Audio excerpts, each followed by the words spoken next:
Yo, what's up YouTube? This is Reese here from C Manga and it's finally here. Here is Area D, chapter 44, Memory Labyrinth 5.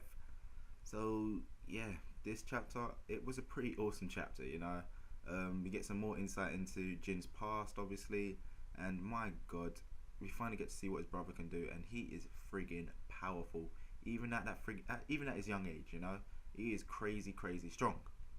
So, you know, first off, the chapter starts off like, you know, we just get introduced to like this prisoner guy. He's just bare on edge, and it's like, looking at him, just like, what's wrong with you, you know? So apparently, it's said that if he calms down and relaxes, he just gets like a bunch of scales all over his body.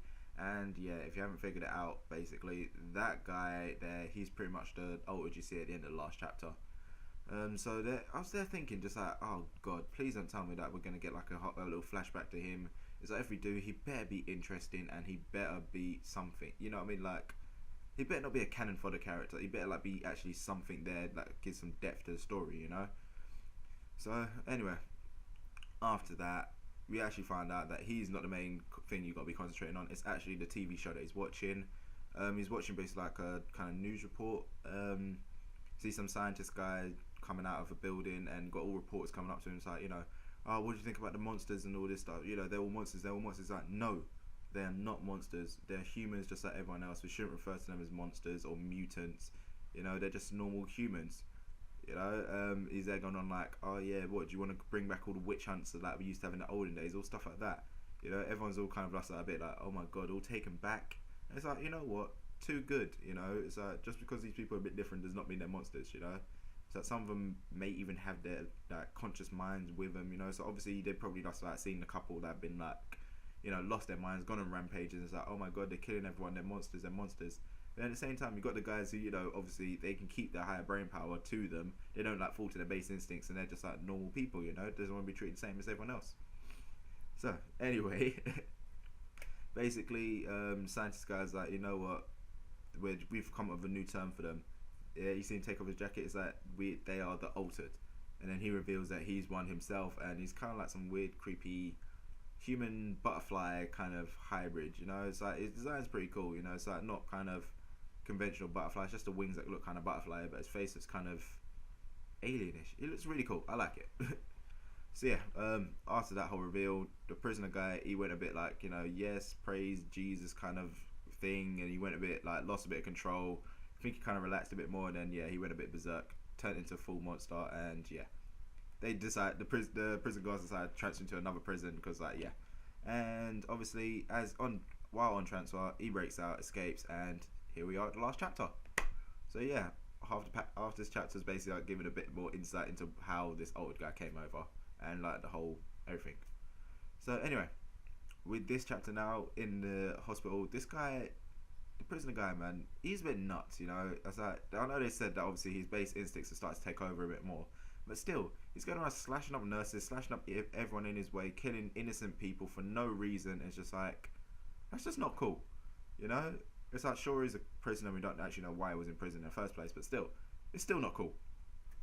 Anyway, from this point here, we finally get to see what Ray, that's the name of Jin's brother, we finally get to see what he can do. You know, the guy basically grabs Jin as a meat shield, and he's just like, oh yeah, I'm going to use you as a shield because cops are shooting at me. Next thing, Ray grabs his arm, he goes a bit nuts, and to me, it looks like he let out some super duper, mega duper thunderbolt attack, which basically disintegrated the altered guy. And it's like, damn, the guy was disintegrated, you know. He called him a monster. He called like Ray a monster, like as he's dying. It's like, dude, have you looked in the mirror? You know, so like, damn, if that's kind of like the output of power that he can do while he's a kid, I want to see what he can do as an adult, you know. So I think that NL from One Piece, the guy's basically got to run for his money, you know. That is going to be like some super crazy thing to deal with. I can now see like why he has like all the crazy like super powered altered guys following him, like the owl guy. The owl guy's crazy. The owl guy's crazy strong. So yeah, can't wait to see like kind of what he's like now.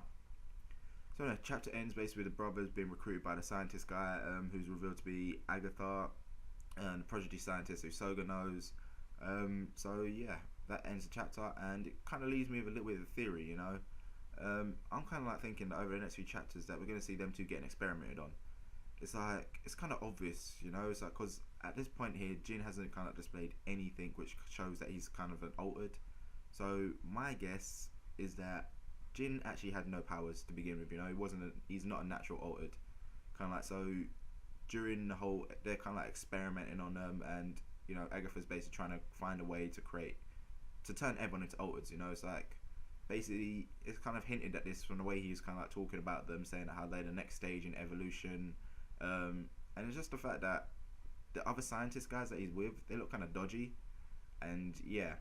So my guess is that he kind of like was experimenting on them to try to turn the whole world into altered, so you know, human race can evolve, and that kind of develops Jin's abilities, because the ability to copy other abilities, even that just seems kind of synthetic, you know. It doesn't exactly seem 100% natural. So yeah, next coming chapters, I guess we'll see something cool. Hopefully they don't take too long to translate them, because damn, this is a long time for this chapter to come along. So yeah, rating wise, this chapter I thought it was brilliant, so I'm going with a 9 out of 10. You know, I was happy with it. But yeah, these are all my opinions, guys. What do you think? Let me know in the comments below. You know the usual. If you enjoyed the video, give it a little thumbs up. Really helps the series. Lets everyone out there see it. And don't forget to subscribe to the channel for more content. So I'll see you soon.